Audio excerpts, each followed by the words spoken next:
semuanya, perkenalkan, saya Yun Elfriede Capa dengan NIM 12431111060, kelas F, PGSD, Stambuk 2024. Mari kita mulai dari bagian yang pertama, yaitu bagian A, hakikat kemampuan membaca. Membaca adalah proses mengenali simbol-simbol tertulis dan mengubahnya menjadi makna. Saat seseorang membaca, matanya menangkap simbol seperti huruf, tanda baca, dan spasi, lalu otak mengolahnya menjadi kata, kalimat, dan paragraf yang bermakna.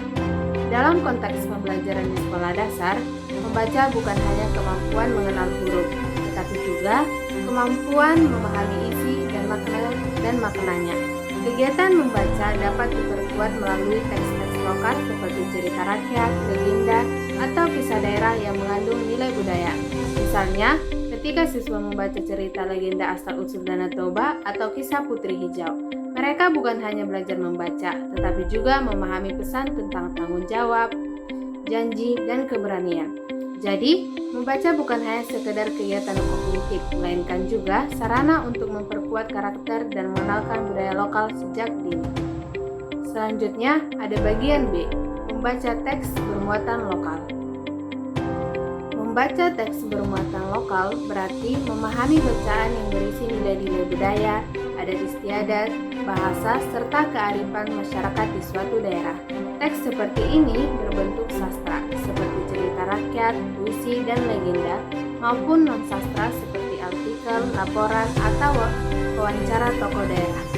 Tujuan utama membaca teks bermuatan lokal adalah untuk membantu siswa memahami isi bacaan secara konseptual, mengenalkan budaya daerah, menunjukkan apresiasi terhadap nilai-nilai lokal, serta mengembangkan kemampuan berpikir kritis dan empati sosial. Melalui teks semacam ini, siswa dapat belajar mengenal jati diri budayanya sendiri, sekaligus menghargai perbedaan budaya di Indonesia. Materi selanjutnya adalah bagian C, teks sastra bermuatan lokal. Teks sastra bermuatan lokal merupakan karya imajinatif yang menggambarkan kehidupan, emosi, dan budaya masyarakat di suatu daerah. Ragamnya sangat beragam. Ada cerita rakyat seperti Maling Kundang, Danau Toba, Roro Jonggrang, dan Sangkuriang. Ada legenda seperti Gunung Tangkuban Perahu atau Batu Menangis. Ada juga mitos seperti kisah Nyi Roro Kidul. Selain itu, terdapat puisi tradisional seperti pantun, gurindam, dan syair yang mengandung nilai-nilai moral dan nasihat kehidupan. Karya modern seperti novel atau cerpen berlatar lokal, misalnya Laskar Pelangi, karya Andrea Hirata, juga termasuk dalam teks sastra lokal. Bahkan, fabel seperti Kancil dan Buaya serta drama tradisional seperti wayang, ketoprak, atau lenong juga merupakan bagian dari sastra lokal yang syarat nilai moral dan budaya. Melalui pembelajaran teks-teks sastra ini, siswa diajak memahami kehidupan, mengenal karakter tokoh, dan menyerap nilai-nilai budaya luhur yang berkembang di masyarakat. Materi selanjutnya adalah bagian D, teks non-sastra bermuatan lokal. Teks non-sastra bermuatan lokal adalah bacaan informatif yang menyampaikan fakta, penjelasan, atau opini tentang suatu daerah. Jenisnya cukup banyak, seperti berita lokal, artikel sejarah daerah, laporan penelitian budaya, biografi tokoh daerah, catatan perjalanan, panduan kuliner lokal, hingga esai dan opini budaya. Contohnya, artikel tentang sejarah Kerajaan Majapahit, biografi Cut Dien, atau panduan kuliner khas Yogyakarta.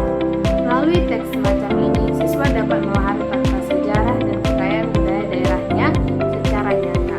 Selain itu, mereka juga belajar berpikir ilmiah, kritis, dan mampu menilai informasi dengan bijak. Materi selanjutnya adalah bagian E, membaca digital pembuatan kearifan lokal. Seiring dengan perkembangan teknologi, kegiatan membaca kini tidak hanya dilakukan melalui buku cetak, tetapi juga melalui media digital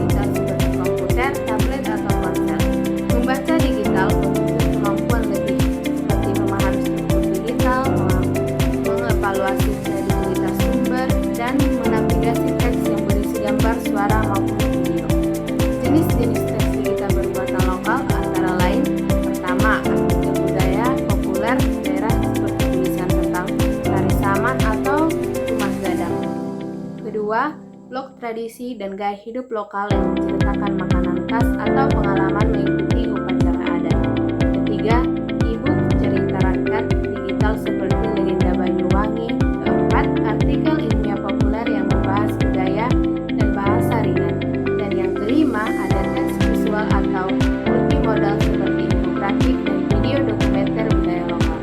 Dalam teks digital seperti ini, unsur kearifan lokal dapat dilihat dari penggunaan nilai budaya, bahasa daerah, cerita lokal, serta kritik sosial dan ekologis yang menggambarkan kehidupan masyarakat di daerah di masa kini. Materi yang berikutnya adalah bagian M, langkah-langkah keterampilan membaca digital berbasis kearifan lokal. Keterampilan membaca digital di sekolah dasar dapat dikembangkan melalui 3 tahap. Yang pertama adalah pra-membaca. Pada tahap ini, siswa diajak menelusuri latar belakang penulis, memprediksi isi teks dari judul dan gambar, serta menghubungkan dengan budaya lokal yang beraneka ragam. Yang tahap kedua adalah selama membaca. Di sini siswa menerapkan teknik skimming untuk memahami isi teks secara umum dan scanning untuk mencari informasi tertentu. Siswa juga diarahkan untuk mengenali istilah budaya, mencatat kosakata baru, dan menemukan nilai-nilai moral serta sosial di dalam bacaan. Tahap yang ketiga adalah pasca membaca. Setelah membaca, siswa mendiskusikan isi teks, menghubungkannya dengan kehidupan mereka, dan menghasilkan karya seperti poster budaya, wisata digital, atau refleksi pribadi. Dan materi yang berikutnya adalah bagian G, langkah-langkah strategi membaca sastra anak dan teks informasi bermuatan lokal di sekolah dasar. Strategi membaca di sekolah dasar dilakukan secara bertahap. Sebelum membaca, guru menyiapkan teks yang sesuai, memperkenalkan konteks budaya, menjelaskan istilah sulit, dan menyampaikan tujuan membaca. Saat membaca, guru membacakan teks dengan ekspresif, mengajak siswa membaca bergantian, menandai bagian penting seperti tokoh dan pesan moral, serta menggunakan peta konsep untuk memahami isi bacaan. Setelah membaca, dilakukan diskusi isi teks, pengaitkan dengan pengalaman siswa dan kegiatan kreatif seperti menggambar, menulis ulang cerita, membuat drama mini, atau proyek budaya daerah. Penilaian dalam kegiatan ini dapat dilakukan melalui memahami isi bacaan, kemampuan menyimpulkan, partisipasi siswa, dan sikap apresiatif terhadap budaya lokal. Dan materi yang terakhir adalah bagian H, keterampilan membaca digital secara kontekstual berbasis kearifan lokal di sekolah dasar. Bagian yang terakhir ini membahas keterampilan membaca digital kontekstual, yaitu kemampuan memahami isi teks digital dengan memperhatikan nilai budaya dan sosial di dalamnya. Tahapannya sama seperti sebelumnya, ada pra-membaca, selama membaca, dan pasca membaca. Namun di sini, siswa lebih difokuskan pada cara mengenali sumber informasi yang kredibel, menemukan nilai budaya yang terkandung dalam konten digital, dan mengekspresikan hasil bacaan dalam bentuk karya digital seperti poster atau videonya. Melalui kegiatan ini, siswa menjadi pembaca yang cerdas, kritis, dan tetap berakar pada budaya bangsanya meskipun di era digital yang modern dan terbuka. Sekian pemaparan